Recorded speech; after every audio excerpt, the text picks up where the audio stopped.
Crenças, de Robert Jutz, em coautoria também com Tio Halbon e Suzy Smith.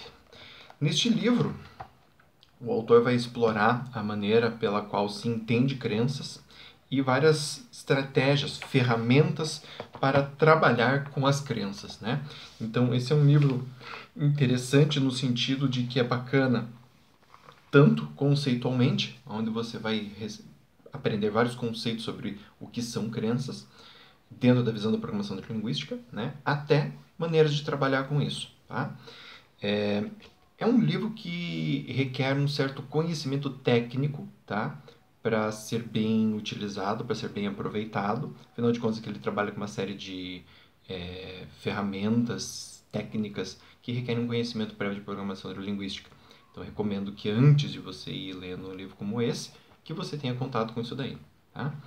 Bom, começando aqui para vocês conhecerem um pouco da obra, ele vai falar assim, ó, devemos considerar a interferência como uma mensagem de que outro conjunto de recursos é necessário antes que possamos ir em direção ao estado desejado. Uma típica interferência é aquela que existe dentro do indivíduo, entre aspas. Às vezes vemos a pessoa tentar atingir um estado desejado sem se dar conta, conscientemente, de que está obtendo benefícios do problema que tem de superar. As interferências podem ser de 3 tipos. O primeiro ocorre quando algum lado da pessoa não deseja mudança. O segundo, um tipo de interferência, que ocorre quando a pessoa não sabe como criar uma representação da mudança, ou como agiria se mudasse. Isto nos leva ao terceiro tipo de interferência. Uma pessoa precisa se dar a chance de usar o que acabou de aprender. Então, nesse trecho todo aqui, é um preâmbulo do livro, onde ele vai tratar muito das crenças como crenças, as crenças limitantes, né, que é um dos grandes temas desse livro aqui. Então ele vai colocar as crenças como sistemas que organizam comportamentos, tanto no sentido de expandir o comportamento, quanto no sentido de refrear o comportamento, tanto no sentido de nos ampliar os horizontes, como de limitar os horizontes. É interessante, assim, dentro da programação neurolinguística, que tem uma visão mais pragmática, vamos dizer assim, não se entende a coisa como necessariamente boa ou ruim. Percebe-se, como ele coloca aqui nesse trechinho que eu li para vocês, sempre como algo funcional. Então, muitas vezes a gente tem um problema, mas esse problema, na verdade, é uma bênção disfarçada, vamos dizer assim. Tem uma parte nossa que, na verdade, precisa daquele problema, quer que aquilo continue existindo de alguma maneira, né, para com que ela possa se sentir satisfeita. Isso é o que, dentro de psicanálise, aproximadamente, se chama de ganho secundário. Então, muitas vezes as pessoas acreditam que a vida dela está sendo miserável por causa de determinada situação, mas, na verdade, é aquela situação que está dando sentido à vida da pessoa. Então, ela não consegue abrir mão daquilo, né? O trabalho com crenças ajuda a gente a perceber quais são essas ideias, né? Quais são essas crenças que mantêm a gente dentro dessa roda viva, que mantém a gente acreditando que aquilo que está nos causando mal de alguma forma é, na verdade, algo bom. Né? Isso não é uma sabotagem ou um auto-engano, não sei o quê. Não, é exatamente o contrário. É exatamente assim que a gente pensa. Dentro de nós, vamos dizer assim, existem 2 pensamentos antagônicos. E o preponderante é o pensamento com maior carga emocional. Né? Então, indo adiante aqui, ele vai falar sobre alguns tipos de crença. E ele fala que um tipo de crença é a chamada expectativa do objetivo desejado. Isso significa que acreditamos que o nosso objetivo é alcançável. Outro tipo de crença é a chamada expectativa de autoeficácia. Isso significa que a pessoa acredita que o objetivo seja possível e tem o que é preciso para atingi-lo. Então, aqui ele já começa a falar a respeito das crenças que podem ser usadas e como podem ser usadas a respeito de gerar mudanças ou não. Então, por exemplo, se você acredita que você tem um objetivo e esse objetivo é alcançável, essa é uma crença que, por exemplo, é positiva para você. Agora, se você acredita que aquilo que você quer não vai ser alcançável, então, por si só, essa crença já se cerceia os teus limites. Né? Se eu acredito que algo que eu quero não é alcançável, dificilmente eu vou me empreender em conquistar comportamentos, em buscar informações a fim de atingir aquela meta, porque eu acredito dentro de mim que ela é impossível. Né? Indo mais adiante, ele fala assim, uma outra crença que vale a pena conhecer é a chamada expectativa de reação. Que é aquilo que esperamos que aconteça, seja positivo ou negativamente, como resultado das atitudes que tomamos em determinada situação. Então, isso eu vejo muito em consultório, no sentido de que todo mundo, antes de fazer alguma coisa, tem uma crença a respeito do que vai acontecer, de como que suas ações vão ter impacto ou não no mundo e que tipo de impacto será esse. Né? Todos nós temos esse tipo de crença e muitas vezes essas crenças são, digamos assim, oriundas da nossa experiência e muitas vezes essas crenças são oriundas de fantasias, pura e simplesmente fantasias. Isso é aquela famosa pergunta de terapia. Tá, mas e você já fez isso para saber que vai terminar assim? Não, nunca fiz. Já fez algo próximo? Não, nunca fiz algo próximo. Conhece alguém que já fez algo assim, se ferrou desse jeito? Não, também não. Então, assim, uma completa suposição a respeito do que vai ou não acontecer. Né? Indo aqui adiante, sobre como mudamos nossas crenças, ele diz algo muito importante.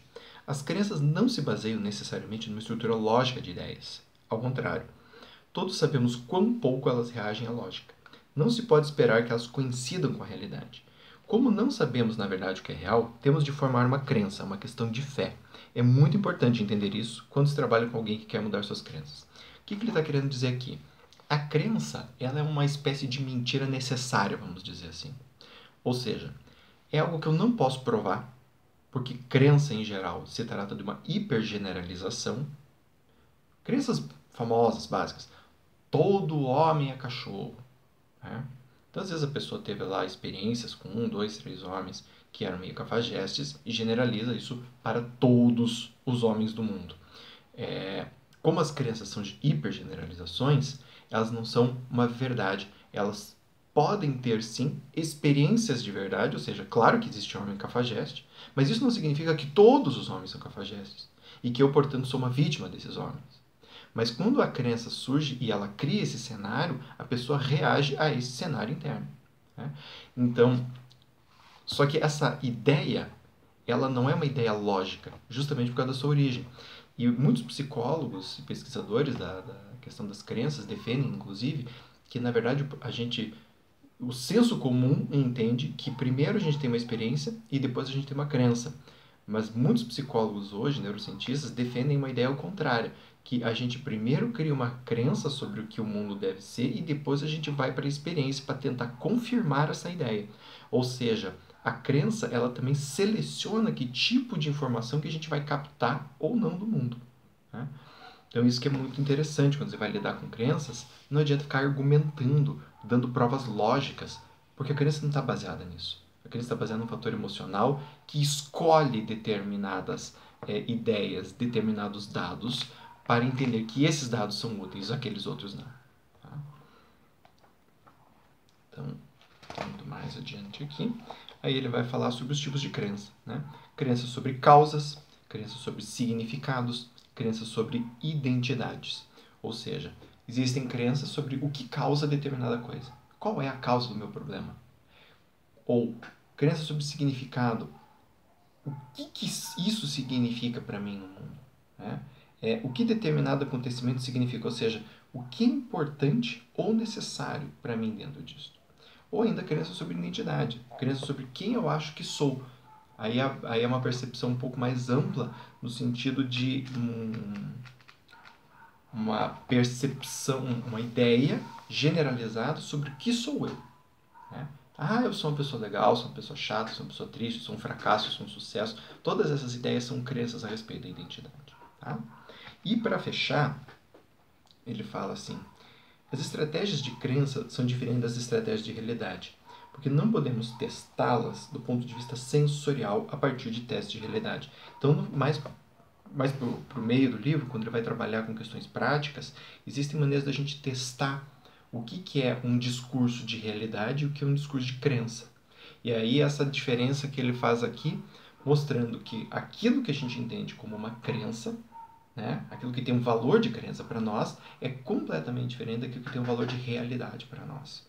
E muitas vezes no consultório, quando eu trabalho esses testes, as pessoas elas ficam injuriadas porque elas percebem que estão dando mais atenção a uma questão de crença do que uma questão de realidade. Ou seja, a realidade está na frente delas, dizendo que aquilo que elas acreditam não está funcionando, elas sabem que não está funcionando, estão sofrendo por causa daquilo e ainda optam pelas crenças. Tá? Assim como elas, todos nós. Gente, novamente aqui a dica, tá? Crenças do Robert Jutz. Espero que vocês gostem. Um grande abraço.